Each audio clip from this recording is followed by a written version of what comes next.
पाकिस्तान की सूरत में मिला। और इसमें पीर जमात अली शाह साहब अलैहि रहमत, पीर साहब ज़कोड़ी शरीफ अलैहि रहमत, पीर साहब मानकी शरीफ अलैहि रहमत, पीर साहब गोल्डा शरीफ अलैहि रहमत, पीर साहब बामहेल शरीफ अलैहि रहमत,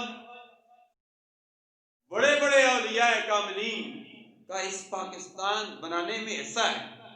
ये चंद औलिया कामिलीन का मैंने जिक्र किया, वरना मुशाइख इज़ाम ने भरपूर तरीके से तहरीक चलाई और कायदे आज़म मोहम्मद अली जिन्नाह अलैहि रहमत का साथ दिया।